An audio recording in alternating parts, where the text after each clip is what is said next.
Hello friends, आज हम चर्चा करने चल रहे हैं मुगलों के मनोरंजन के साधन क्या थे और किन व्रत और त्योहारों को वो लोग अपने दरबारी परंपरा में मनाते थे। ऐसे त्योहार कौन से थे या कौन से उत्सव होते थे जिनका आयोजन मुगल दरबार में किया जाता था। देखिए, आज की तरह की दुनिया उस समय तो थी नहीं। 16वीं 17वीं शताब्दी का समय था जब मनोरंजन के साधन आज के समय से बिल्कुल भिन्न थे। उस समय मुगल दरबार में जो मनोरंजन के साधन थे वो आज की तरह ही कुछ ऐसे खेल थे जो इंडोर होते थे और कुछ ऐसे खेल थे जो आउटडोर होते थे। तो बाहर खेले जाने वाले खेल कौन से थे जिससे लोगों का मनोरंजन होता था, शासकों का मनोरंजन होता था।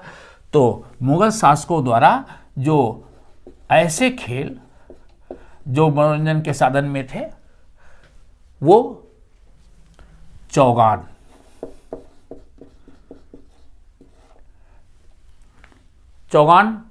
ये घोड़े से खेले जाने वाला खेल था।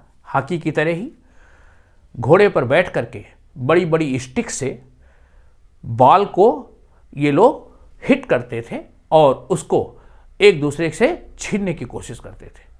तो बिल्कुल हॉकी जैसा गेम था, लेकिन इसको घोड़े पर बैठ करके खेला जाता था और बहुत खतरनाक खेल था। प्रायः इसमें सवार के गिरने का भय रहता था।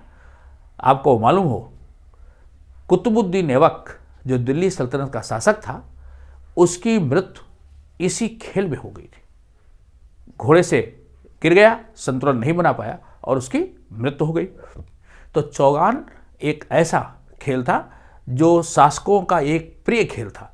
इसमें कौतुक और स्किल दोनों की बहुत आवश्यकता होती थी। दूसरा, शिकार।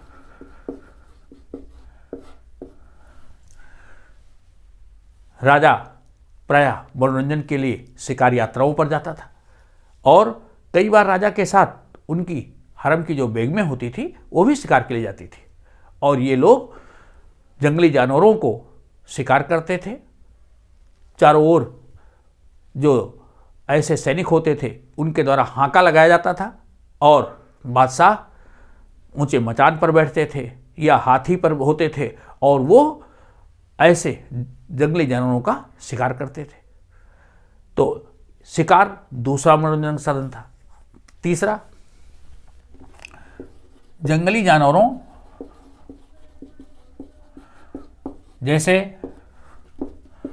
हाथी, चीता व सुअर, इनकी लड़ाई। ये ऐसी लड़ाई होती थी जिसको देखने के लिए बहुत से लोग इकट्ठे होते थे। हाथी और चीते की लड़ाई या चीते और सुअर की लड़ाई, इस प्रकार की लड़ाई का आयोजन करके लोगों का मनोरंजन किया जाता था। तो सम्राट के मनोरंजन का एक बड़ा माध्यम यह भी था। इसके अतिरिक्त बाहरी खेले जाने वाले खेलों में से बाज के द्वारा निशाना लगाना, बाज पक्षी से बाज द्वारा शिकार कराना, कुश्ती,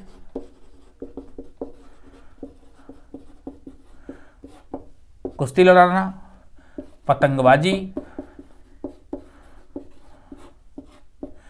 ये ऐसे खेल थे जो आउटडोर खेल होते थे।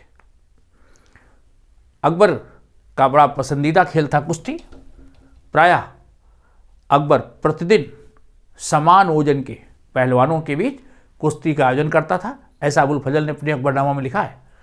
और उन कुश्ती के पहलवानों को पारितोषिक भी दिया जाता था। बाज पक्षी के द्वारा शिकार का आयोजन होता था, पतंगबाजी होती थी और कबूतर को उड़ाना।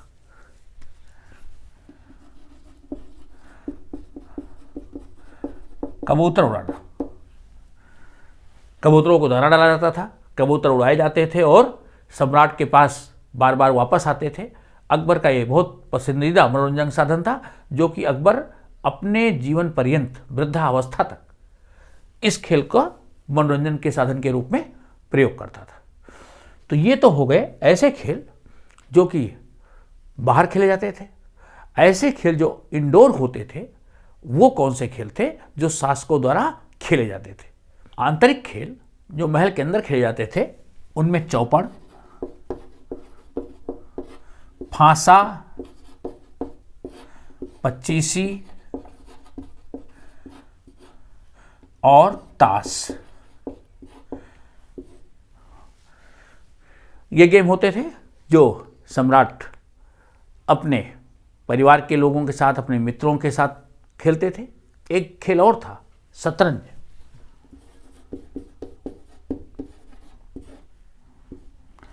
तो ये खेल सम्राट अपने परिवारीजनों के साथ, अपने मित्रों के साथ महल में ही खेलते थे। चौपड़ खेल कैसे खेला जाता था? चौपड़ एक कपड़े पर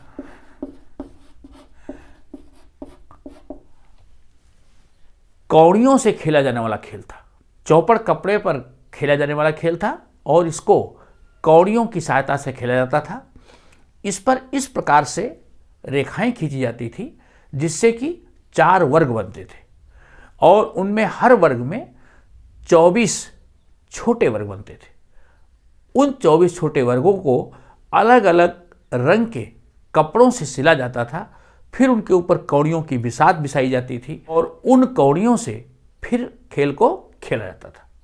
तो चौपड़, फांसा, पच्चीसी, ये तीनों जो खेल थे ये कौड़ियों की सहायता से खेले जाने वाले खेल थे। ताश भी मनोरंजन का साधन था। शतरंज खेल एक ऐसा खेल था जो कि हिंदू और इस्लाम दोनों धर्मों के लोग बहुत ही पसंद करते थे। तो शतरंज भी अकबर के पसंदीदा खेलों में से था। इसमें हिंदू व मुस्लिम सभी खेलते थे और सय और मात का खेल होता था, बहुत ही दिमागी खेल होता था। तो शतरंज, चौपड़, फांसा, पच्चीसी, ताश, ये बादशाह के द्वारा महल के अंदर खेले जाने वालों खेलों में से थे। अब उस समय कौन से ऐसे उत्सव होते थे, कौन से ऐसे त्यौहार होते थे जो लोगों का मनोरंजन करते थे और साथ ही साथ दरबार में एक ऐसे आनंद के क्षणों की सृष्टि करते थे?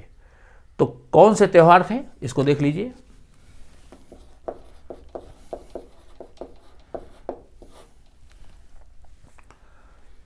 मुगल दरबार में बहुत से त्योहारों का आयोजन होता था। अगर हम कहें कि अकबर का दरबार एक राष्ट्रीय त्योहारों का स्थान था तो गलत नहीं होगा, क्योंकि मुस्लिम त्यौहार के साथ साथ हिंदू त्यौहार और फारसी त्योहारों का भी आयोजन मुगल दरबार में इसके समय में किया गया।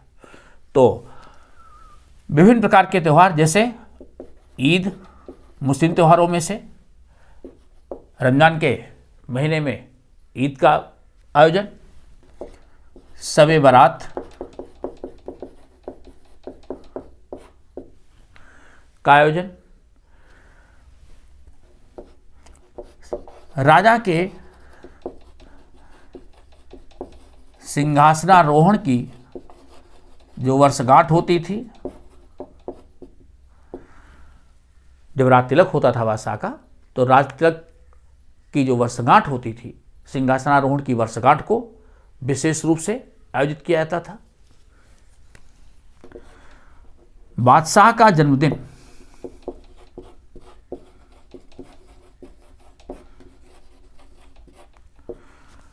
ये ध्यान रखिएगा, जो मुगल बादशाह थे वो इस्लामी कैलेंडर का प्रयोग करते थे। तो इस्लामी कैलेंडर जो चंद्र गणना पर आधारित है, इसके साथ साथ सोलर कैलेंडर, दोनों कैलेंडर के अनुसार बादशाह के जन्मदिन को दरबार में बहुत धूमधाम से मनाया जाता था। तो बादशाह का जन्मदिन चंद्र व सूर्य पंचांग दोनों के अनुसार मनाया जाने वाला त्यौहार था। ओके, तो ये कुछ बादशाह से संबंधित या इस्लामी त्योहारों का आयोजन किया जाता था। इसके अतिरिक्त कई हिंदू त्यौहार जैसे बसंत के समय मनाया जाने वाला होली, दिवाली, रक्षाबंधन,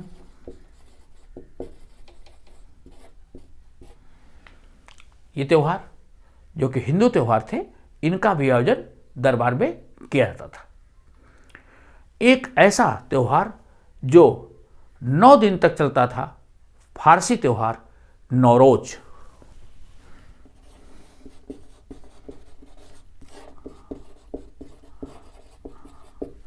फारसी त्यौहार होता था नौरोज। ये फारसी लोग, जो ईरान के लोग हैं, नौवर्ष के समय में इस त्यौहार को मनाते हैं जो 9 दिन तक चलता है। तो इस त्यौहार का आयोजन भी मुगल दरबार में किया जाता था और बहुत धूमधाम से। अकबर पारसी सिद्धांतों से प्रभावित था। पारसी सिद्धांतों से प्रभावित होकर के वो दरबार में अग्नि को प्रज्वलित रखता था, 9 दिन तक नौरोज को मनाता था। तो पारसी त्यौहार का भी आयोजन मुगल दरबार में किया जाता था। हिंदू त्यौहार, मुस्लिम त्यौहार, और जो मुस्लिम त्यौहार होते थे, रमजान के समाप्ति पर ईद का आयोजन, शब-ए बारात। शब-ए बारात क्या है? शब-ए बारात जो हिजरी कैलेंडर है, हिजरी कैलेंडर के 8वें महीने, उस महीने का नाम है शाबान। तो 8वें महीने में, 8वां महीने का नाम शाबान। इसमें पूर्ण चंद्र की रात, जब पूर्णिमा होती थी, तो पूर्ण चंद्र की रात में भारत में जो मुस्लिम थे वो आतिशबाजी करते थे, रोशनी करते थे और इस त्यौहार को बहुत धूमधाम से मनाते थे, क्योंकि उनकी मान्यता है कि शाबान महीने में जब पूर्णिमा का चांद होता है, उस दिन अल्लाह उनके सभी गुनाहों को माफ़ कर देता है और आने वाले वर्ष के लिए जो मुस्लिम्स हैं उनके भाग्य का लेख लिखा जाता है। आने वाले वर्ष के लिए मुस्लिम्स के भाग्य का लेख शब-ए बारात के दिन लिखा जाता है। तो इसको बहुत धूमधाम से लोग मनाते थे। राजा की जिस दिन वर्षगांठ होती थी सिंहासनारोहण की, उस समय प्रार्थना की जाती थी, बहुत सा दान दिया जाता था।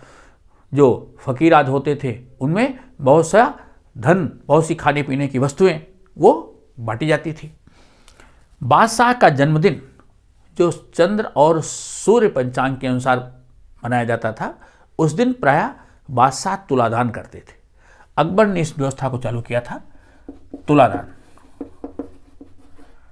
तुलादान में क्या होता था? बादशाह के ओजन के बराबर जो वस्तुएं होती थी या सिक्के होते थे, बादशाह को तौल करके उन वस्तुओं को, उन सिक्कों को गरीबों में बांटा जाता था। तो तुलादान की परंपरा थी। हिंदुओं के त्यौहार होली, दिवाली, रक्षाबंधन, इनका भी आयोजन होता था। मुख्य रूप से मुगल दरबार में जो त्यौहार सबसे ज़्यादा धूमधाम से मनाए जाते थे, उन त्योहारों में एक नौरोज और दूसरा बादशाह का जन्मदिन जो चंद्र और सौर पंचांग के अनुसार पर मनाया जाता था। ओके, इस दिन पूरे महल को सजाया जाता था, बंधनवाल लगाए जाते थे, सुगंधित मोमबत्तियां जलाई जाती थी और ईंट तथा केवड़े का छिड़काव किया जाता था। दरबारी वेशभूषा में सारे लोग उपस्थित होते थे और महल में एक ऐसा जीवंत वातावरण हो जाता था कि लोग सब आनंद गान हो करते थे। तो इस प्रकार ये व्रत और त्यौहार का आयोजन किया जाता था। इसके अतिरिक्त कुछ ऐसे अन्य मनोरंजन के साधन थे, जैसे जादूगर जादू दिखा करके लोगों का मनोरंजन करते थे। बंदर है, रीछ हैं, उनके नृत्य का आयोजन किया जाता था। कठपुतली नृत्य का आयोजन किया जाता था। समय समय पर बादशाह के लिए या महल के लोगों के लिए नृत्य और संगीत का भी आयोजन किया जाता था। बादशाह और दरबार के लोग यद्यपि इस्लाम में शराब वर्जित थी, लेकिन फिर भी आनंद के लिए मद्यपान भी करते थे। अकबर स्वयं भी मद्यपान करता था। अकबर के पुत्र दनियाल की भी मृत्यु इसी तरह हो गई। जहांगीर बहुत अधिक शराब पीता था, जिसकी उसकी वजह से सेहत बिगड़ गई। तो शराब भी दरबार में राजाओं और जो बड़े अधिकारी होते थे उनके द्वारा पिया जाने वाला एक पेय था, जिसको कि लोग अपने आनंद के लिए सेवन करते थे।